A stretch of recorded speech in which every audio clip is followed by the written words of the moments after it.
Hey everyone, welcome to another episode of Tour Thursday. This will be the last one, well with me as your host anyway. I'm sure we'll be bringing you more content in the future with just some other videos and things like that, but there's really not much left to see in Stephens, so that brings me to kind of what this video will be about. It's going to be really kind of hodgepodge of all sorts of stuff. We have a couple stories from my break that I'm going to throw in. We're going to check out just a couple little more spaces in Stephens that we haven't touched on yet. And then I just want to say I'm so grateful for you all coming on this journey with me through Stephens. I hope we did give you some insight while we did this on places that you probably have not seen or at least heard about. I know I had a lot of fun, and I know I've learned a lot more that I did not know, and it's been just awesome getting to do these series, and I'm just so grateful for this opportunity. I hope you guys enjoyed the last one, and in here it is a little bit dark right now, but we are hoping that these lights will get to come on here soon and we can all welcome you back to Stephens shortly. So thank you again, and let's get started on our last Tour Thursday. So we are now down in what we call the Duck Under, or the basement of Stephens. This is usually a catering area, kind of where a lot of the band members or people from whoever's here performing hang out. I have Chris with me again. He's been starring in quite a few of our videos. Lucky him. So he's gonna kind of take us on a tour of just a few places, but this is where we're starting out. As you can see, the Duck Under sign, and then we also have a lovely painting of some ducks over there to kind of help out with the name so people do not forget. I know there are a few projects in mind in the future of what we want to do with this space, and a lot of them are pretty cool. So we're excited about that. So hopefully, if there's ever another video done on this space, it will look different, but that'll be a while now. So yeah, that's really what this space is. I'm sure you did not imagine that this was underneath backstage, but I don't know, Chris, do you have anything to add to really what this space gets used for? That's about it. Just catering, a warm-up space. Sometimes extra dressing rooms when we do like dance competition or dance recital. But yeah. Can you imagine having that many people where you have to also make another giant room, more dressing rooms? It's crazy. So we're actually gonna go check out the orchestra rooms down here, just take a little peek. They might be kind of a mess right now. I know things are getting really moved around since it's our quiet time, but we might as well just take a little look inside. We are now in the orchestra room. Not super exciting, but as you can tell, smaller than our chorus rooms upstairs and the dressing rooms on the second floor. So there just seems to be a lot of lockers. We have some old seats in there we're not going to show you. But I don't know, Chris, who really hangs out down here mostly? Mostly this is where the actual orchestra that travels with the show will be. Sometimes we actually put touring promoter reps down here because there's nowhere else for them to go because everything upstairs is full. And this room, the men's room in particular, used to be twice the size, or still is twice the size of the women's room next door. And it used to be even bigger than this until we put up this wall to create more office space down here. Awesome. Well, the more you know. This is another little hidden gem inside Stephens. So yeah. Okay, now we are going to be in our storage room, which might not seem too exciting, but if you want to follow me, there is a little piece back here that might seem familiar to some of you. It is our Nutcracker sled. So there it is in all its glory. It has its home back here for the other days of the year when it is not performing. So I just thought that was a cool little piece to show you guys. I don't know, Chris, are there any other cool objects back here that are worth showing, or well, this is pretty much the star? The one thing, that box under the sled, labeled Sherman, actually contains the entire Nutcracker set. So every piece, every drop, everything is in that box.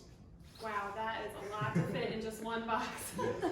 That's crazy that it all, so that's kind of fun. I mean, to picture that when you see on the set for the Nutcracker, that's where it ends up, in that box, every piece. So very cool. Well, thanks, awesome. So now we are in the dimmer room, so I'm gonna let Chris talk about what goes on in here because I have no idea and I've never been in here. So take it away, Chris. So these racks behind me are the dimmers that control all of the lights in Stephens Auditorium. Each one of them can control up to 2,000 watts worth of lighting.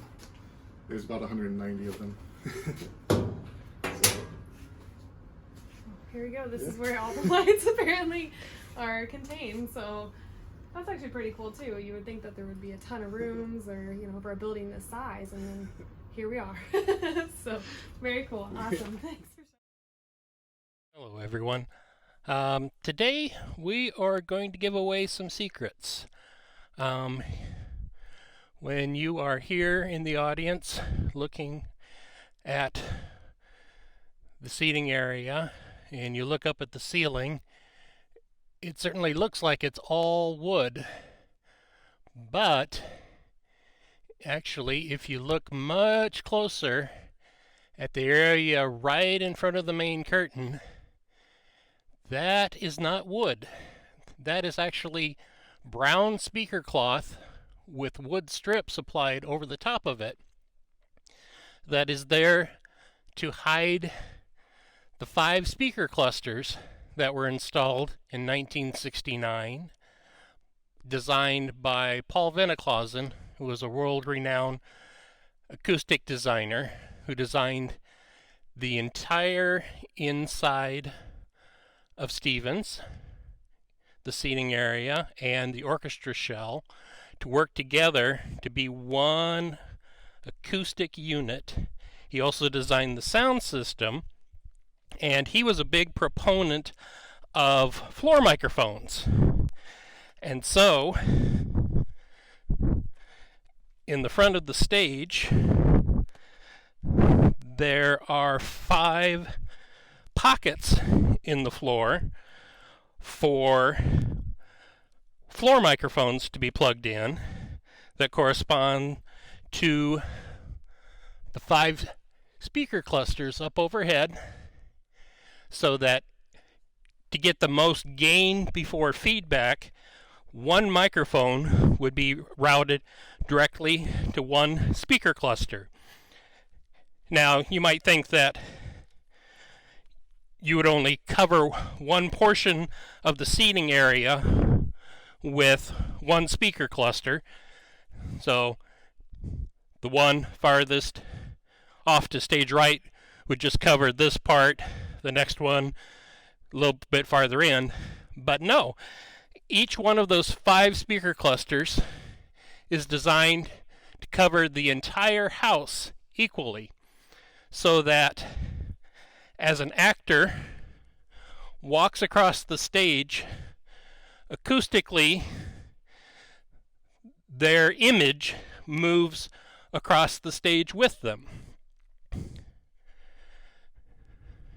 Because human hearing supposedly is not as sensitive to changes in vertical direction as it is to changes horizontally.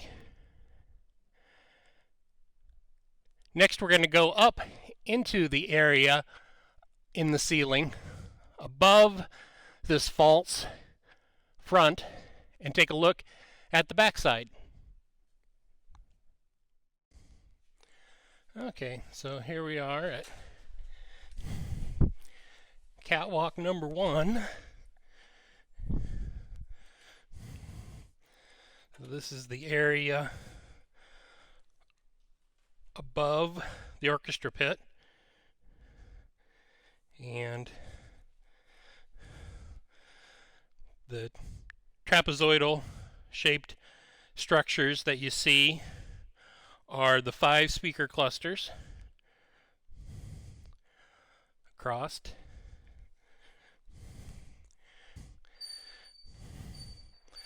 As well as the lighting system was also designed by Paul Veneklausen. It was considered part of the lighting for the orchestra shell. And so the chicken wire and lights clamped onto a pipe was the design for lighting originally inside the orchestra shell. The ones on stage were swapped out long ago for more conventional theater lighting, but out here above the seating area, the original design still remains that also lights the main curtain and the lip of the stage. So as you can see, above the ceiling here, there is a lot of open space still. The huge concrete wall that is above the proscenium opening that has to support itself across an 80-foot span of the main stage, and then more catwalks up above to access the house lights, to change them when a new bulb has to be put in, as well as accessing the front of house stage lighting positions. And we will go up to the next catwalk next.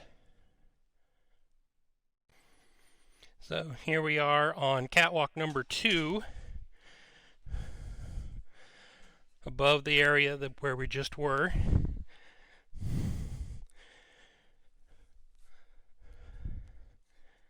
So looking down on the speaker clusters in the area above the ceiling, above the orchestra pit.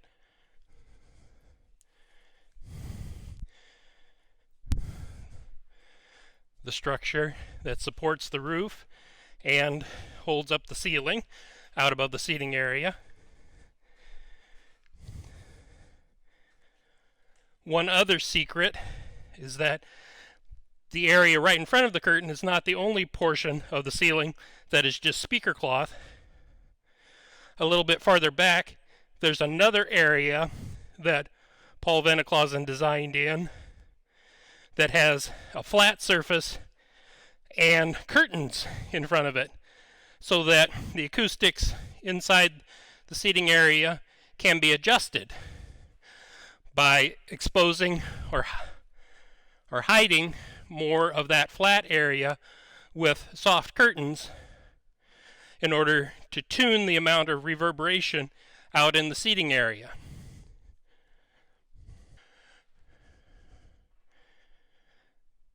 Ceiling supports, they're all plywood sandwiching wooden structure that were built on the ground and then hoisted up into place one by one when the building was constructed. The catwalk continues back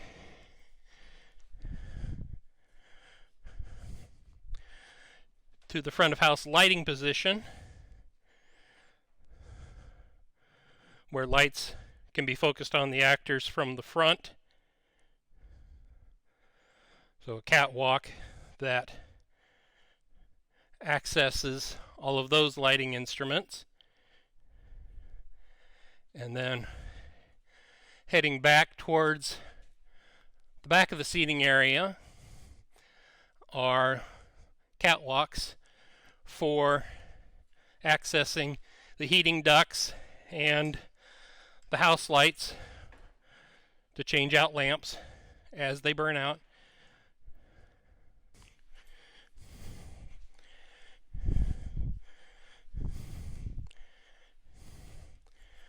And then all the way out here at the end of the catwalks are the concrete columns that form the walls of the seating area are actually hollow for air ducts to come up to the ceiling and supply the heating and air conditioning from the top, and then air is pulled away from underneath the seats down in the first 10 or so rows of the seating area, and also underneath the seats in all of the balconies. And it all gets funneled back down to the huge air handlers in the basement to be recycled and sent back up here.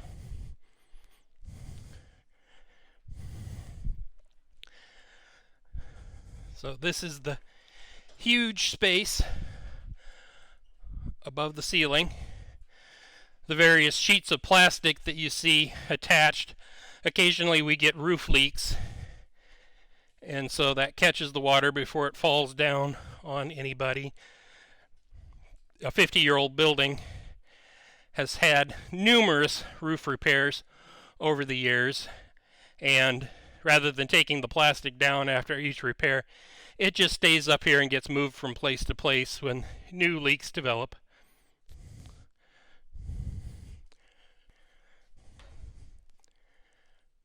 And that's the ceiling of Stephens Auditorium.